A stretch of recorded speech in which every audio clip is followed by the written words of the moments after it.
Hey everyone, in this continuation in our branding series, we are going to do a deep dive into what's your company promise. I wanted to start with this great quote by Seth Godin. It's almost kind of like his book was really uniquely written. It almost read like poetry. And he had this section, quality is assumed.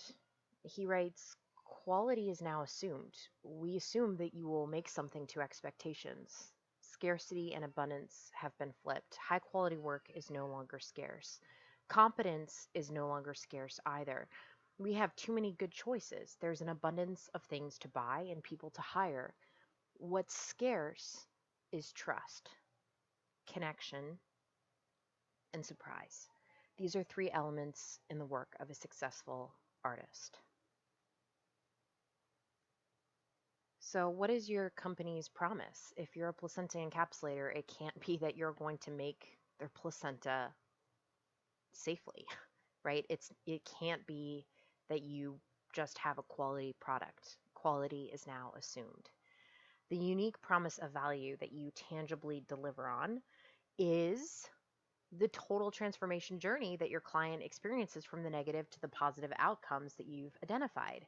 And the great thing is that you have already done the work in this. So in our course on Meet Your Ideal Client, we did a whole deep dive with all of those questions and walked you through the whole exercise for how to identify the negative fears, expectations, or experiences that your client was having, and then help you identify as a company how you want to transform their experience to the positive. And so you've actually done all of the deep work in order to come up with your company's promise, because it's essentially just the total transformation journey that your client experiences as they interact with your company's product or services.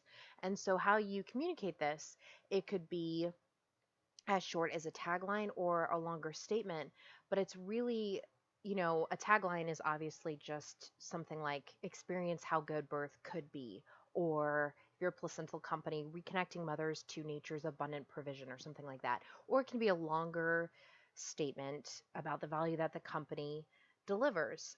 But this is really about the transformational experience that your client has.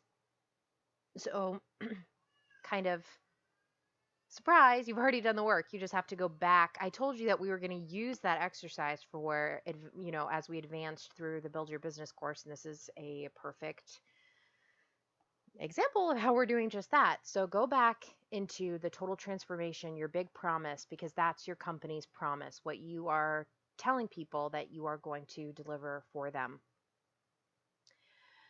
This was a book that I thought was insightful for this concept, how to get clients to crush on your brand. And they said that you have to have these four things, and it's spelled the acronym CRUSH. Your clients have to see your product as being cool. They have to regard it as real. They have to recognize it as unique, and they have to self-identify with it. And it has to make them feel happy when they use it. I thought that that was really great because this just further deepens this insight that I've been trying to unveil for you guys, which is that the highest level of branding is really just getting out of your own way, having the values of your company come through so clearly that other people who share those values just end up having an interaction with those values kind of with themselves, right? So coffee at Starbucks symbolizes kind of this prestigious, I can afford a $5 coffee, I refresh myself um, ethos. And being who they want to be is just a part of their coffee purchase, right? They're a person who treat themselves. Like L'Oreal, I think their tagline is because I'm worth it. So so at the highest level, right, you are taking your values of like peace or joy or well-being, and you are helping the client to see that as something real that they can have, something unique that they want in their life. They have to self-identify with your product, and it has to transform their experience into positive when they use it. So go ahead and use the work that you've already done to come up with your promise, and then let's talk about what your company's big ideas is. We already talked about how great brands ignore the latest trends while anticipating significant developments, and we've already really covered this idea in the past couple of presentations, because this is really just all about what you see happening in the great rhythms of the earth, authentic moves that are taking place that you can tap into and be a part of, and hopefully eventually do it with such excellence and clarity that you really become a leading voice. A great way to figure out what's happening in your field is to read prolifically, to identify the top leaders in that field, what they're talking about, what they're aware of, and to have a really long historical eye, because history happens in cycles. So, as we've gone through different cycles of development in whatever your field is, how did those cycles resolve? For example, one thing that we've seen over and over again is that when something happens and maybe there's force involved, that people can react to that with rebellion. So, for example, England was trying to force an agenda in the US colonies, and America kind of rose up in reaction against that.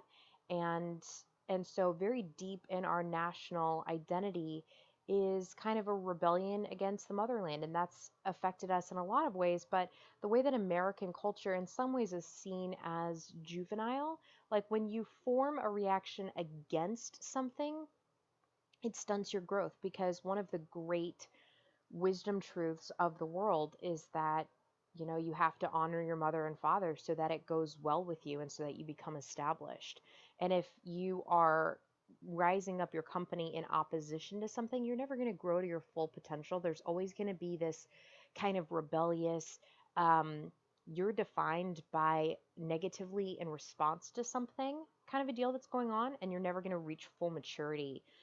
Partly because you're going to be self-limiting, because the full maturity um, of a negative principle goes into resentment, retaliation, violence, right? And so a lot of people are even self-limiting and fully acting on those negative brand characteristics. But you want to make sure that you stand for something really positive, that you are talking about the wonderful good ways that the world is becoming better and better, and not just stand in opposition to something. So probably the best insight that I could give you in terms of your company's big idea, what's your big passion, is to maybe take something that you were against and flip it to the positive. So if you're against routine infant circumcision, right, what's the positive of that? Just take any negative and flip it to the positive. And part of the reason why I think the American birth movement is ready for the next version of that, right? Birthworkers 2.0, is because so much of who they were was formed in response to a lot of negativity. And I think they've run as far as they can go. And I think it's time for the next generation to pick up on these great developments of, we welcome newborns in a different way, and we value human connections in a different way. And we understand that the newborn goes through the human experience of a lifetime in a space of hours, where they sense that they have come from love and that they're connected to their source, into a period of disconnection and isolation and anguish, and that they find that love finds them again, and that reconnection to love is possible, that trust is possible, and that they come back to a place of love and connection and warmth. As far as I'm concerned, that is the entire human lifetime journey, is that you come from the divine and you go back to the divine, right? That is our journey. And so what we imprint upon newborns at their most vulnerable and primal time, of just how we welcome them into our world, is so critical. And I think we're ready for people to stop letting negativity set the agenda, to be in reaction to it, but instead to see the deep heart cry desire that's swelling from humanity, and to speak to that, to give voice to that. So whatever it is that is your big passion, whether you're Tom's and it's, I don't want to see kids dying of infection that they get from cuts on their feet because they walk on the landfills, right? Like whatever is your passion, Make sure that you transform it. See, I even just broke my own rule because I talked about something negative. We want to protect children's feet is just the positive switch to that, right? So we want to we want to put shoes on girls' feet so that when they walk to get water 6 miles a day or, so that they can meet the dress code and they can go to school, right? Like make sure that whatever it is that you're talking about is tapping into great movements and you identify those both by educating yourself with following thought leaders, reading books. There are books on the American birth movement, where we've come from, that will help you gain a larger understanding of where we're going and follow your own heart, right? Like the whole point of this is authenticity. What is it that you're really passionate about, right? If it's something that you're really passionate about and it's in alignment with your service, it has to be something that's reasonably connected, okay? So like if you're a placenta encapsulator, you can't have all of your website the bigger passion, the bigger conversation, right, about like routine infant circumcision or like anti-vaccination, okay? Like that's not connected enough. It has to be well, maybe the anti-vax. There has to be a strong connection. So if you have like a really great passion, figure out how and imagine yourself, right? Because there's anti-vax chat rooms or groups on Facebook that are thousands and thousands of members.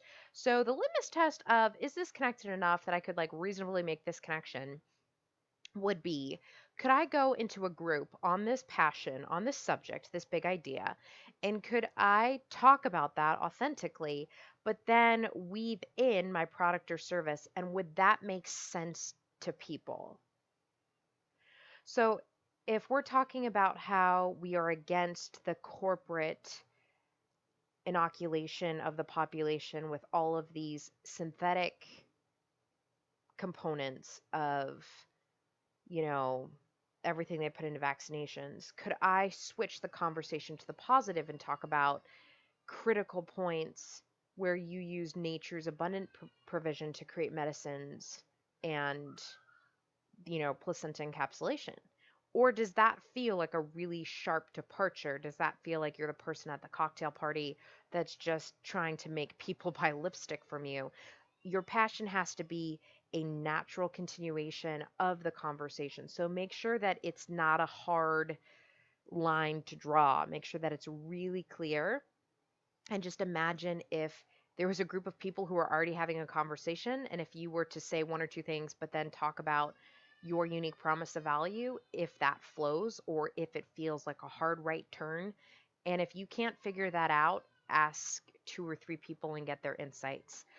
So go with what you're authentically passionate about, read history to get a sense of where we're going next, and formulate in just a couple sentences what your big idea, what your passion is about, and then go on. And then we're going to talk to you in the next couple of sections about how to have the conversation about what you do. And we're also going to talk in the next sessions about branding identity, strategies for communicating your value visually. So, just to sum up, branding is really clearly articulating visually and just with everything you do who you are, what your values are, what you're communicating, what you're best at. It's about attracting your dream customers just because of who you are, right? When you pluck a D string on a whole bunch of on a whole bunch of, if there's a whole bunch of instruments that are on the stage in an orchestra, if you pluck the D string, all of the D strings on that stage will start to vibrate. And when you pull on the strings of your heart and really release a resonance of your values and your passion that's authentic and it's clear and it's in tune, it will resonate and start to vibrate in other people as well. And it will mean that you will be able to communicate without having to over explain yourself. So, good branding isn't just your colors, your logo, your visual identity. It's so much more. It helps your dream customers know why you're here for them and to clearly communicate things that they care about too with everything that you are and everything that you do. So, we're going to talk in the next lesson about going deeper into this because all good marketing just starts with good branding. And so, I hope that you got tremendous value out of this. And I hope that you have a ton of fun with figuring out crystallizing from the last lesson on who your ideal client is, what your promise is, what you're passionate about, and we're going to start to go deeper into how to really build a reputation of consistency around those two things. Thanks so much.